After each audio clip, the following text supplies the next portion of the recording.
kita lanjut lagi Desiers di seri Fakta Alkitab selanjutnya, yaitu Perang Salib.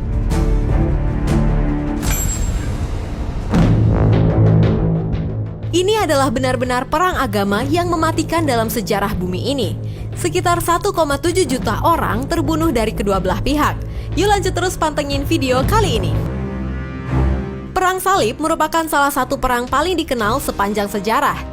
Perang ini tak hanya ditujukan untuk memperebut kota suci Yerusalem, namun secara tersirat dianggap sebagai perang suci antara dua agama besar, yaitu Islam dan Kristen. Terjadinya perang salib antara Timur Islam melawan Barat Kristen disebabkan oleh banyak faktor utama, seperti agama, politik, dan sosial ekonomi. Menurut sastrawan Amin Ma'alov dalam buku sejarahnya The Crusades Through Arab Eyes tahun 2006, pemicu perang salib dimulai nun jauh dari Yerusalem di Asia Tengah. Di sana, orang Turki telah hidup selama ribuan tahun sebagai masyarakat suku nomaden yang ditakuti karena ketangguhannya dalam pertempuran. Dinasti Abbasiyah memanfaatkan keterampilan orang Turki dalam peperangan dengan merekrut jenderal-jenderal dari Asia Tengah untuk berkhidmat dalam kekuatan militernya sejak awal abad ke-9. Migrasi massal orang Turki segera terjadi begitu suku-suku itu keluar dari Asia Tengah dan masuk ke dunia Islam. Saat bermigrasi, suku-suku Turki masuk Islam dan mendirikan negara bagiannya sendiri di tengah prahara politik abad ke-10. Yang terbesar adalah Kerajaan Seljuk Agung yang didirikan pada 1037 Masehi.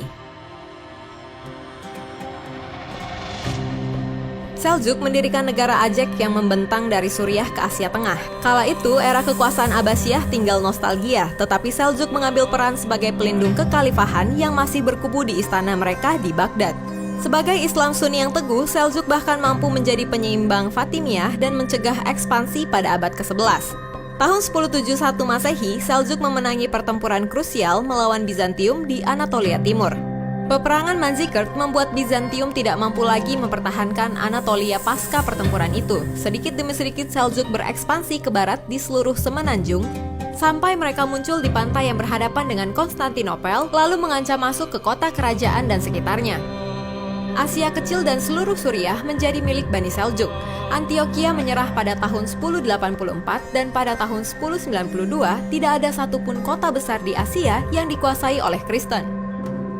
Para penguasa di Eropa mulai khawatir dengan kebangkitan kekuatan dari timur itu akan mengganggu kestabilan negara-negara di wilayah barat, khususnya Eropa. Mereka beranggapan harus segera menghentikan pergerakan orang-orang Muslim jika mereka tidak ingin kekuasaannya terganggu. Hal ini diperparah dengan aturan dari Bani Seljuk yang membatasi dan memperketat ziarah umat Kristen ke Yerusalem.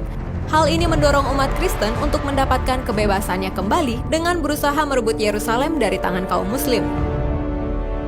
Kaisar Bizantium Alexios mawas diri pihaknya tak mampu memerangi Turki sendirian. Meskipun ada persaingan antara Kristen Timur dan Kristen Barat selama berabad-abad, Alexios yakin bahwa hanya persatuan Kristen yang dapat mencegah keruntuhan Kekaisaran Bizantium. Dia mengirimkan permohonan kepada Paus Urban II di Roma untuk meminta bantuan berupa pasukan ekspedisi yang bisa membalikan keadaan dan memperoleh kembali daerah-daerah yang erat sejak pertempuran Manzikert. Atas nama Kristus, Paus Urban memanfaatkan kesempatan ini untuk mengerahkan pasukan Kristen pan-Eropa yang berjumlah hingga puluhan ribu orang.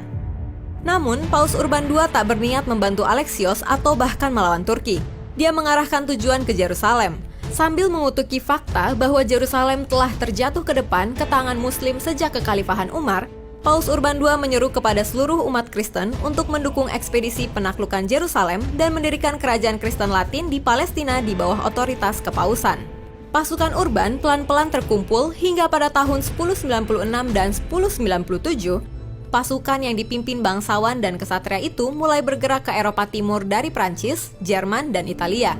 Sepanjang perjalanan, sejumlah besar orang Yahudi Eropa dibantai akibat semangat keagamaan yang dikobarkan gereja.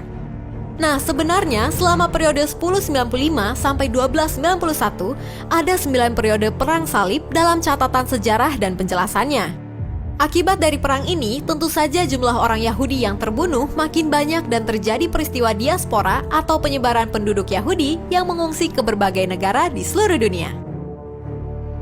Segitu dulu ya fakta Alkitab mengenai Israel Fallen yang kelima. Kalau kamu suka dengan video ini, silahkan di like, apalagi di komen. Karena itu hal yang paling kita tunggu supaya bisa menjadi berkat juga bagi yang lain. Bagi kamu yang ingin memberkati orang lain, kamu bisa mewujudkannya dengan cara mendukung kami untuk terus memproduksi video Fakta Alkitab dengan memberikan donasi minimal Rp100.000.